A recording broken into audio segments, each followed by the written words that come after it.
I'm Joan Davis, formerly Trevitt, and I was born in Dursley in Gloucestershire on the 28th of November, 1919, which is a very long time ago.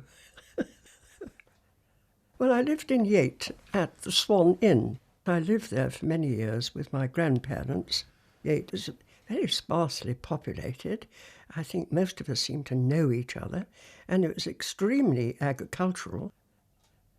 My mother was living in Bristol, in Clifton, and she was housekeeper to a Dr. Corbett, and I used to visit her at weekends. I attended the local primary school, and then I got a scholarship and went to the grammar school in Chipping Sodbury. I did have aspirations. I wanted to go to university, but this, was dismissed as rubbish by my family because they still had this strange Edwardian or Victorian notion that girls, would marry and be domesticated, and it wasn't necessary to give them further education. So that was a bit of a no-no. However, I had to live with it, because one did what one was told in those days.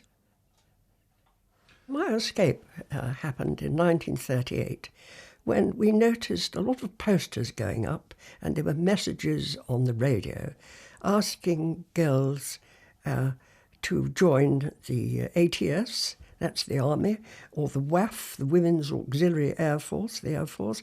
Not so much the Wrens in the Navy in those days. We were told what jobs were on offer. I think, if I remember, there were about 4. None of them sounded very attractive to me. There were balloon barrage operators. No, that didn't appeal. Cook and butcher, certainly not. Driver, no, I didn't drive. Equipment, I thought, well, that sounds interesting. I'll go for equipment. We didn't get much training as such, but we did get taken up to the zoological gardens in Clifton, where a sergeant, a regular sergeant of the Air Force, took us for drill. We were all wearing summer attire and high heels. There was one enormous gorilla called Alfred, and he was get terribly excited when we marched by. I was posted to Pucklechurch.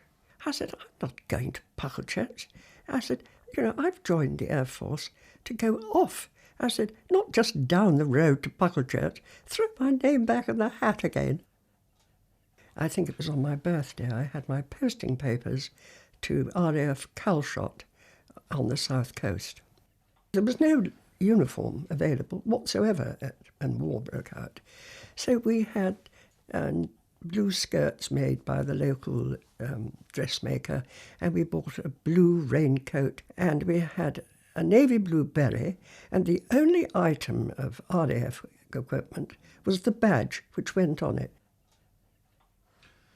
I was sent to the equipment which dealt with screws, rubber, any spares needed by the RAF for repairs and maintenance to keep the aircraft flying.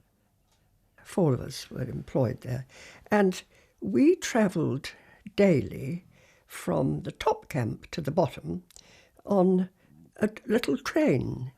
Other ranks had to march down.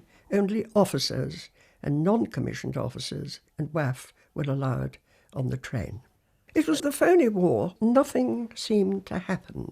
And we used to see the huge shipping coming up the Southampton water, taking the troops to France.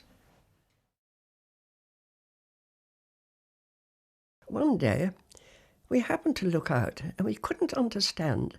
An enormous amount of shipping was coming round the Isle of Wight and slipping quite quietly into Southampton water, and all sorts of small craft as well. And we thought, what on earth is going on? Why are they all coming back? Nothing is going out anymore.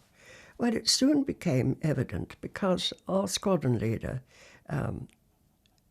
ordered 2 of us to load up all the clothing available in the clothing store and set off at a great rate down to Southampton docks, and we would receive further orders.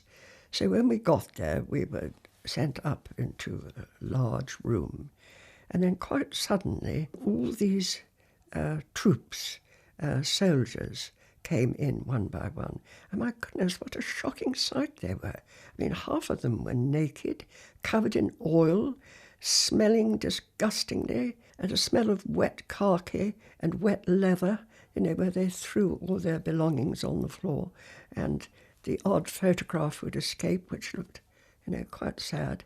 And not a word was spoken. They were so exhausted and obviously in a state of shock. However, we handed out the clothing, boiling hot day, and we toiled for some hours, and then we'd exhausted it all. We just had to go. We didn't understand at all what was happening. Nobody knew until some time later that this was, in fact, the evacuation of Dunkirk.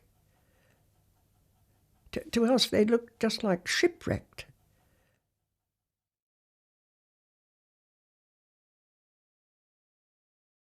While I was at Calshot, I had an assistant sent to me, Joan Davis. He was a young man waiting for air training.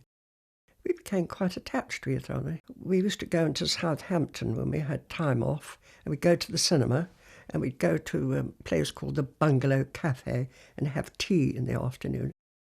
One day we were in there, and when it was in the winter and it got dark quite early, and then quite suddenly flares were coming down from the sky. There was a whole lot of aircraft overhead, and the siren went and people were rushing into the shelters. So we hastily decided, yes, we would leg it to the ferry. We later learned that that shelter had received a direct hit. It was out of bounds to us for 3 weeks, Southampton. We went back and saw the people queuing up, to go through the mortuaries to try and find people that had been missing. It was this decision, either or. So we took the or, and that was a good thing. Part of destiny, wasn't it? We weren't meant to die. We became engaged in 1941, skipped up Park Street, up to Cabot Tower, and he went down on one knee and asked me to marry him. I said, you bet. Harry was eventually posted to Canada, to the air training. He got his wings, and then he was sent to Trenton to become a flying instructor. So instead of coming back to marry me, as I anticipated, it was another 2 years before he returned. I was posted from Calshot to Fighter Command, Rudloe Manor, near Bath. This WAAF officer detected that I'd made a good job of what I was doing, and she thought, this is officer material. So my name went forward, and I went up to Kingsway in London for an interview, and then I was sent to Loughborough College. Well, you became an officer then, and you had to have a new uniform, and then you were in charge of things. An officer and a lady.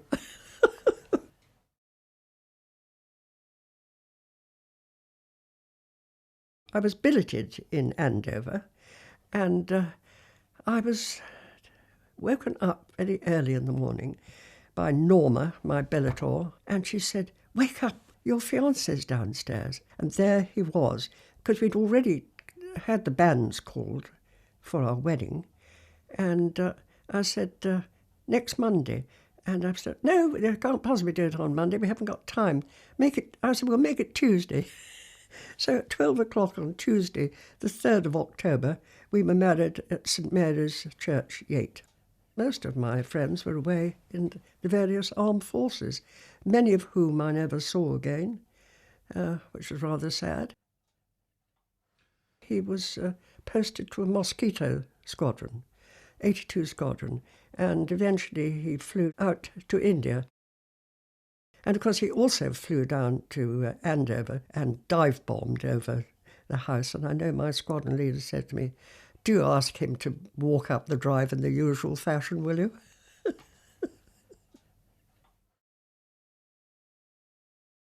By this time, the place had erupted into new housing developments.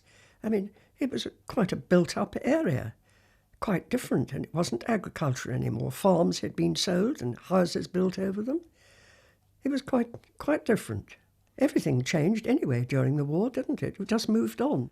I know that the cry used to go up in the Air Force when things looked black, plod on regardless. So that's what we did.